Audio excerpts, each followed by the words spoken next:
All right, welcome back to another episode of TotemCast.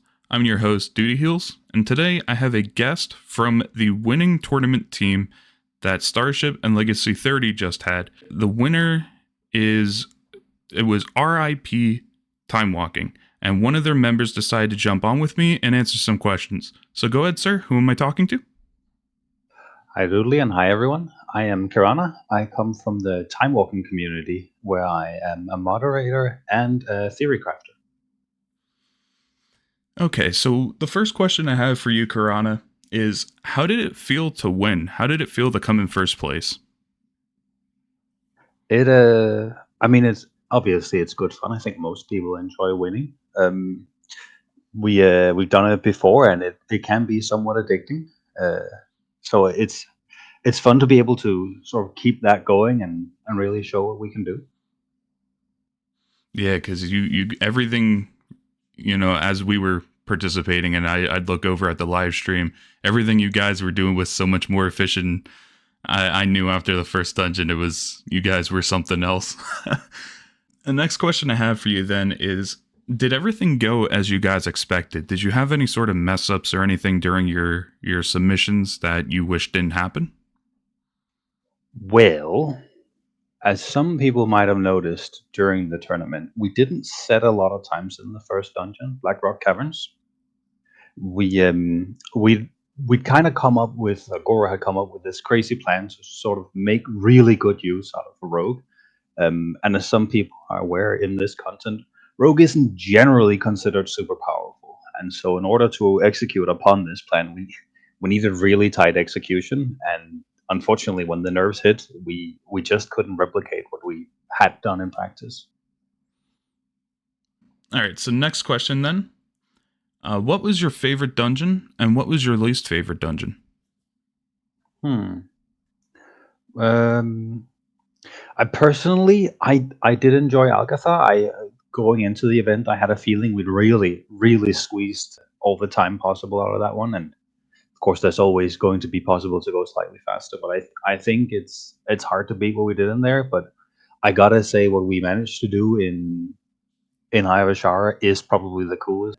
I start that dungeon by pulling around 150 mobs, I say, onto a boss, and just sort of starting to work on that solo. And I think that's really cool. I really enjoyed what we did in there. Yeah, because some of the dungeon runs, it's you guys got done with Algathar's Academy in what, like 2 minutes, I think. Yeah, just under 2.5. Dude, you could cook a bag of popcorn in that time. That's unreal. It was very efficient. I'm happy with our setup. We had plans for more elaborate stuff, but it turned out just going in there and hitting everything seemed the most efficient. As for dungeons, I wasn't a fan of. Obviously, there's some slight trauma with Blackrock Caverns going really wrong, as well as a lot of people say Sulfurak was not very fun, and you could get around some of the nasty stuff in Sulfurak with good planning, but it was a rough dungeon to get through, even with a solid plan in mind. Yeah, that's the one dungeon even our team wound up not even submitting for because we didn't even make it within the timer. Really rough dungeon. So I wanted to ask a little off-topic question here. I actually don't have this written down. When you guys were doing ZF, your one hunter went up, killed the two bosses up on the top, and then he did a disengage with a parachute. Was that planned, or was that just kind of a spur of the moment thing that he did? Yeah, that was absolutely spur of the moment. We sort of messed up some setup on the other side of the dungeon where we had intended to gather a big pole and have our other hunter then be able to kill that. We messed up the setup for that, so he needed to go backwards to kill some of the stuff we didn't manage to pick up correctly. While I then had to run to gas to start gas without a DPS, and what happened as a result was that Goro was simply closer to me, and by the time he had finished with his job, he jumped down and helped with the boss we had left. Yeah, because I remember that being one of the highlights of the whole ZF part of the dungeon tournament. As soon as everyone saw that, even I know Druidman was like, "Oh my god, what is he doing?" That It was absolutely looked really, really flashy. There's no doubt about that. But we actually didn't want it. Like I knew the casters were so excited they'd been in there and checked the dungeon out, and they realized, oh, you can jump over this hills, and you can jump over those hills, sort of leave the intended route of the dungeon. But the problem is with the required mob count, and the dungeon has so many like single mobs scattered about that the efficient way to get enough mobs killed was just to stay on the path. I don't remember off the top of my head with your guys' run other than the parachute. Did you back with the where the graves were? Did you guys wind up using a bunch of those graves or didn't you really touch those? Absolutely, we took every grade we could.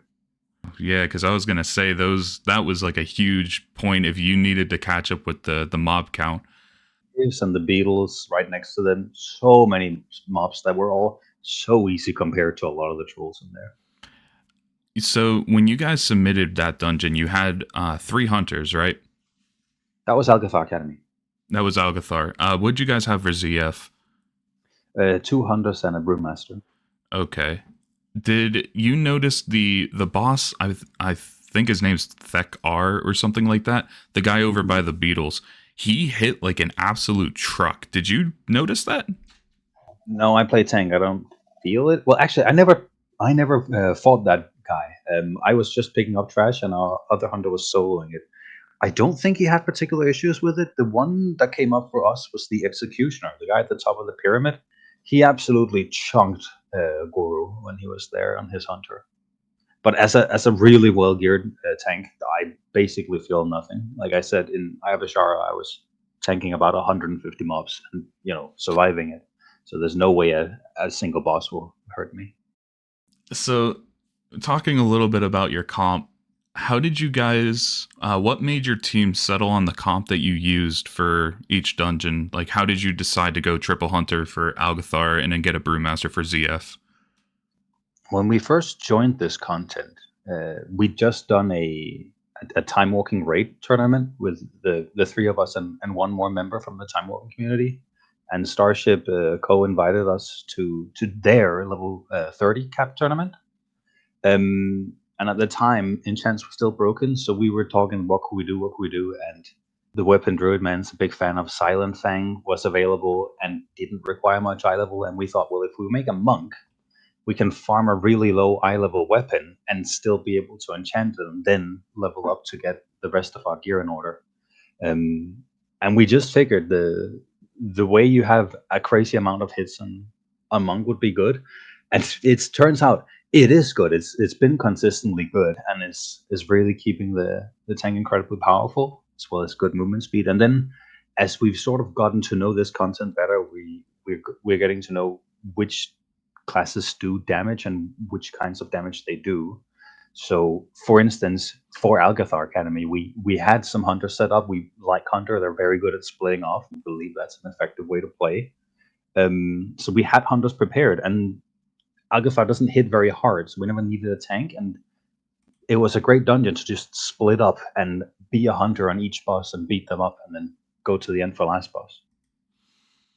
Whereas something like Ivashara or Sulfurak had so many mobs to kill that if you needed to go through them one at a time with a hunter, it'd just take ages. And that's where a tank is really useful. And especially something like Brewmaster is very good at gathering quite a lot of mobs to make the DPS you do bring more efficiently AoE them. Because your guy, the reason I asked that is your guys' efficiency was absolutely ruthless. Like you were, there were some dungeons you guys were almost half the time as the next submitting team. It would just again, you guys are something next level. I wanted to ask you about the gear that you guys took to be able to prepare for this dungeon, the dungeon tournament. Was the gearing really something that you prioritized, or was it just kind of, hey, we'll take whatever we can get and roll with it? Yeah, no, we generally have the opinion that we want the best we can get. Especially Server and I are willing to really just sit down and farm dungeons until we get like the right ring with a socket or things like that. And Goro has rings with sockets too. We don't hold back for a good item. I think we're more the types to try and work out what we want early, so we can start stuff like the raid grinds early enough to where we need very few backup options. In that sense, we try and get everything we can think we need, and then when it's time to actually do a dungeon, we have everything we need. Next question that I have for you then is the prize. Was the prize pool considered acceptable to you? Were the rewards worth it for you guys? Yeah, I think if you count it up, this is the best prize we've won so far. We've won a gold prize pool in Legacy 30 tournament once before, and that's definitely nice. This is an expensive expansion, and so too was the previous one. As well as prizes from Blizzard, and Blizzard are really, really kind, and they keep sponsoring the War Within Epic editions, of which me and my team have now won 4 times in total. So in that regard, I think we're maybe a little tired of getting that reward, but it's still very nice prizes, to be honest. And I think even if they weren't there, we enjoy the competition and we enjoy pushing limits. So we would join even if there was much less of a prize pool. You were saying before in your one answer that you were involved with the time walking community. I believe it was when you introduced yourself. Do other members of the time walking community see what you guys did? Did you ever hear anything from them about interest in joining a tournament and doing what you guys did? Yeah, I mean, I've been in the time walking community for years, and we had me and my team happened to be some of the people that were really pushing and theory crafting that. And one day, Cole from Starship showed up and was like, "Hey, I'm from a thing called Starship, and we're partnered with a bunch of people, and we do events, and we'd like to do an event with you." And so we worked out doing an event, and for the time walking events we did, there were other people of the community that joined. None of them have really transitioned with us into the level 30 stuff. We have one guy that's our secret fourth team member that's an absolutely amazing support banner. But aside from that, most haven't followed. I gotcha. Okay. Yeah, because like I said, it's the I told Druidman this, I believe, when I interviewed him, but like I had a friend who had nothing about World of Warcraft, but it was entertaining enough that it actually kept him engaged, and that's how you know like you guys were able to put on a really good show, extremely for watching, and it was just really clean. Great commentary too. That really helps a lot, I feel. Absolutely, I can say, as somebody who used to host them for Legacy 30, back when it was extremely primitive, this blew my mind with how organized it was, and I almost didn't believe Ko when he originally told me that it was going to involve Blizzard, that they were, backing them up on this, but to actually see it is something else. It's very nice to see. So, the last question that I have for you that I have written down was, oh wait, second last. Did I ask you about the rules yet? You haven't asked me about the rules yet. No. Okay, so I know we talked a little bit about how the tournament went, but was it organized enough for you? Were the rules straightforward enough, or was there any sort of confusion, like, hey, last minute, I'm not allowed to use drums, or I am, etc.? Yeah, yeah. No, I. So there is a benefit that I've been part of one of these tournaments before. We've been part of these tournaments before, and so some things you don't need to ask a second time.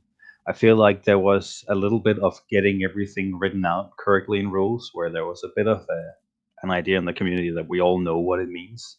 And I'm personally a massive fan of just writing things out clearly. So there was a few times like that, but for the most part, it was pretty clear what we needed to do. I think last tournament there was some confusion and like a struggle to make sure everyone knew what the rules were before we started, and that seemed to have gone better this time, which was nice. Do you think that you'll come back for another tournament next time? And if you do, it seemed like you worked really well with the two guys that you had. Would you play with those same two people again? Absolutely, yeah. I mean, we've worked together, theory crafting, time walking. Well, time walking still existed for years, and and we've played many a tournament by now. I think we work really well together. We're able to cover each other's strengths and weaknesses, and I think we're happy to work together on this stuff. And it's I think we all think it's really fun. So we're definitely, so long as people will let us join, we're probably going to keep joining events like this. Yeah, then I know my team, I'm sure we'd like to do it again. We got to up our game. The one thing I did want to ask, and I don't really have it scheduled here or written down, is it seems like you guys worked all well with a team. Was time zones any difficulty for you? Was it like, hey, I can't do this time, only like 3 hours a day, etc.? Um, I mean, we all have lives. There's some questions of scheduling to actually meet up and fit things into play together. But aside from that, two of us live in the same time zone, and the third is only one time zone over. The upside of being European is most of us use about the same time zone anyway. I see. Yeah, that is a big plus. Do you have anything that you would recommend to people who would be participating in future dungeon tournaments? Any kind of word of advice or something like, whether it's put the time in or whatever you may say? Honestly, I think you're right. One of the things that's really important is putting the time in, and that's not just putting the time into gearing your character.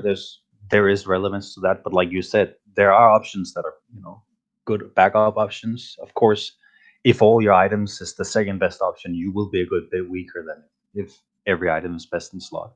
But I think the biggest thing is I'd recommend people get in there and try out the dungeons early, see what actually blocks them from going faster, and try and work out what their classes can do to mitigate that, so they can speed up more, kill a thing faster, pull more at once, that sort of thing. And if you keep that in mind and try and plan ahead, you can really go fast. If I may ask, if you're okay with sharing this information, have you guys tried the Shadowland speed gems at all? Did you mess with that to any degree? Absolutely, yeah. We're optimizing for them. Okay. Do you think that the Shadowland speed gems, are worth it to invest in, or do you think just having pure main stat and then relying on potions is the better option? I think you're making a mistake not using them. They are easily worth it, in my opinion. I think that's good insight because that's something that I thought, in my opinion, hey, let's just use all main stat. But part of me wishes now that we would have gone and actually have invested in that. They're also really useful in this sense that, of course, here at level 30, healers can be quite powerful, but you don't always have access to one, and you don't always want to bring a healer. And if you don't have a healer, you need some amount of healing to, not die. And the Shadowlands gems, if you use the revitalizing one as well, will do a lot to cover the bits of damage you can reasonably expect to take through a dungeon. So they don't just make you run faster; they also make you much more comfortably live through it. I didn't even think about that. Yeah. Have you guys, when you were practicing and everything, did you try out any weird combinations of classes, like for example, triple brewmaster monk or something like that? Do we do weird? I mean, we did a level and vaguely gear a lot of classes, and we tried to come up with like fairly standardized pool where we'd pull some mobs and a boss, and then send the DPS spec into or healing spec in to try and kill it, and then we'd look at like the damage profile and such to see what was good.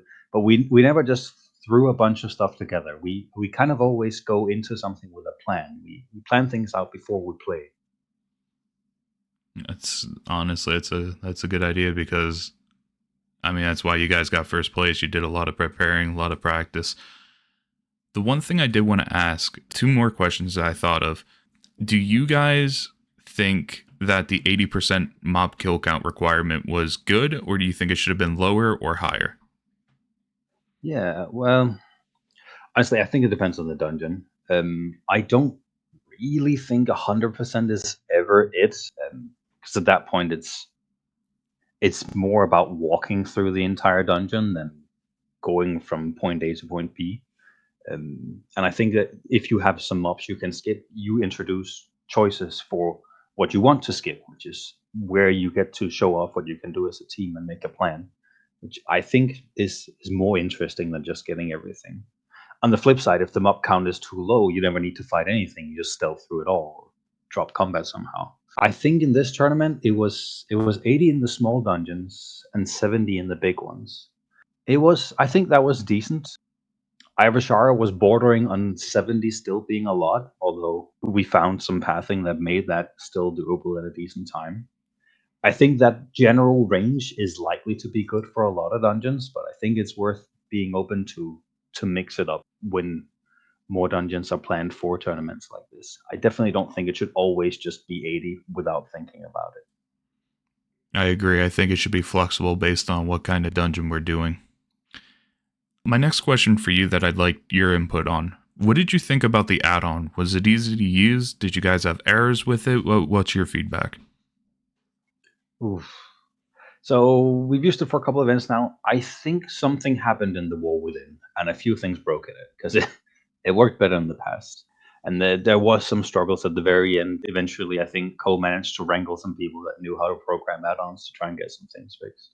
We had the one issue, and you'll see it talked about in the tournament as well, where somehow, I'm not sure what the mechanism is, if you kill quite a lot of mobs, the mob progress counter, like the trash counter, sort of updates quite slowly.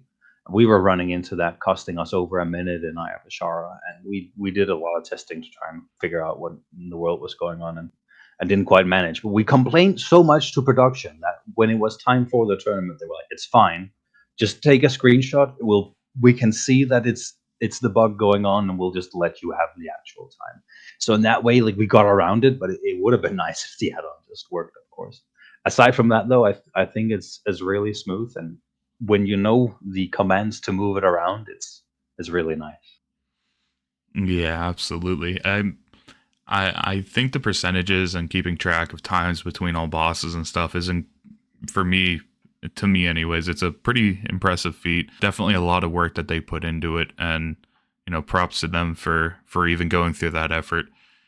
I wish for you guys that mob count percentage catch up time wasn't really a thing. Like, yeah, that does suck, but at least production was willing to work with you. If I may ask, do you have anything that you would suggest if, let's say, Co or Starship or anyone in production was listening to that you would recommend somebody to do for the next tournament differently, whether it's different rules, different items allowed, etc.? I think if anything, it'd be nice if the setup wasn't happening like a few hours before the event. If stuff started going up a little sooner, could be nice. So we knew things was going to be ready for it. It felt a little frantic at the end to be like, oh no, we're about to do an event. Let's make sure we actually have what we need for it. And clearer messages of when a dungeon is starting would be nice behind the scenes. That was sometimes a bit confusing. Yeah, that's something we actually struggled with because for those of you who don't know the way that it was working in the background, we were all in the Starship Discord. We were all in a specific chat channel, and Co would ping at everyone that was there and then just say go. My team and I, we didn't know if it was actually all people at once or if it was supposed to be just we were doing it in like brackets almost like okay these two teams go or whatever it was. And so we sat there for like 5 minutes and I saw on the live stream everyone's camera was going and I'm like, guys, I think we were supposed to start. And then I messaged Lucario and he's like, dude, go. So I agree So with you on that one. yeah, that was a bit of a mess. As well as like knowing exactly when it was gonna end. They noted when they sent the message, but in between runs and when you're waiting for the next dungeon, you just end up sitting and watching the live stream, and they sort of sneakily to get around stream delay, I assume, so get us started while they're still talking. But that means there's no heads up that the message we're about to get is the event is starting. I think also it could be really nice because we in that same channel we then post our times, and they did end up having a staff member, I think Lady A, writing down the people's times in a nice spreadsheet the commentators could see. But I really would have wanted them for the times to pop up on the stream somewhere because what happened was that you just have to try and remember what a team's time was and hope that the commentators would mention it again if you had forgotten. When you guys were running, were all your times synced up, or was one person's a couple seconds ahead or anything like that?